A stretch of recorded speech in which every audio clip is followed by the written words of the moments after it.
Good morning. You can see we're making some progress. By we, I mean me. I'm taking apart my sauna. It's been a good sauna. This is the second one I built. And I figured this is a good time to tell you the story about medicine. So I take Ritalin, Concerta, methylphenidate, and it took a little while to get the right amount. And one of the results of taking too much for a little while was my first sauna. Oh. So the doctor says, well, try this amount, try that amount, and try a quick release and try a slow release. And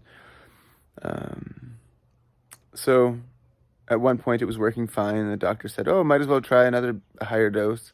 Okay, great. Let's try a higher dose. Tried a higher dose. And then all of a sudden, I have to build a sauna. I'm going to build a sauna. And I had no idea about framing anything. Those of you who know anything about framing, like, I put these big pieces of plywood on the ground and I nailed 2x4s to them at what seemed like the right interval. And then I connected what you would call the plate. Yeah. Then I nailed the plate to the bottom of the 2x4s that were already there. Embarrassing now.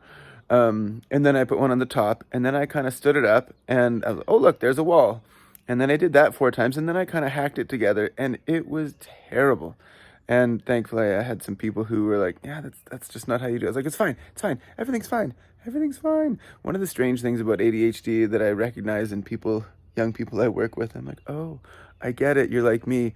They're just going through life, and everything's fine and happy, and they're happy, and it's like, yeah, I made a mistake, but that's okay.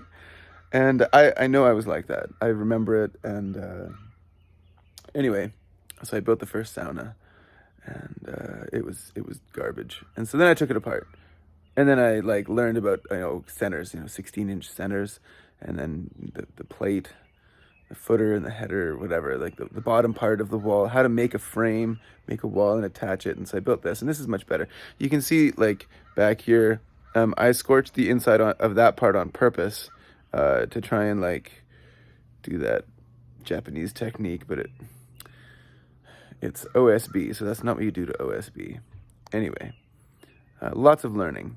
And then at one point we had a little fire because we have this really cool, not official sauna stove. And, I just had to have it. Had to live out my Finnish identity. And it actually did work quite well for a long time. We had it for 3 years, I think. But I didn't build a roof that worked well enough to get rid of the moisture. And it didn't look great. So I've got gear to make a new sauna elsewhere. But the sort of manic, gotta do this, and intense need to get it done, that was too much medicine. It became obvious later. Another thing that happened when I was taking too much, the dose was a bit too high, was I was gonna go to Fernie on the way, and on the way I was gonna go hunting. I was gonna do lots of things at once. So I was gonna go hunting on the way to Fernie, and I got lost. And getting lost on the way to Fernie is kind of hard, so that was funny. But I was insistent that I was gonna find the turn just around the corner, and just kept going and going and going. And I was trying to get to my choir practice. I run 2 community choirs on Tuesday and Thursday nights, one in Cranbrook and one in Fernie. And so I was going to Fernie, and there's a back road, and it was beautiful. You go through the Bull River, and I've done it before. And I just missed the turn, but I kept going, and I ended up parallel to Elkford. If you look on the map, I missed it by quite a bit. It was intense. And there's no cell service. This is the worst part. There's no cell service. So here I am, driving around the bush, and what happens is I get back into cell service at 9 o'clock and find out that, so I text Lauren right away, my wife, and I say, no, I'm okay. And the choir, of course, is wondering where I am. I'm not lost. I'm just not in cell service, and So then it turns out that they had called Lauren, and Lauren was was dialing the RCMP. Where are you? And it was 9 at night, and finally I got back to service. But I just couldn't give up on the idea that I was going to find the turn or another way. And I didn't stop and look. Well, I stopped and asked the only hunter I found. One guy in the middle of nowhere. They're sitting there watching a grizzly bear. So yeah, that's my experience with medicine. those are my bad experiences with too much medicine. But as I mentioned earlier, when I started taking it, I found that it was really helpful to make systems and to keep my day book. And yeah, it really, really helps. Another important thing though is that it makes me not hungry, and so that's one of the reasons that I run as much as I can, and that really helps.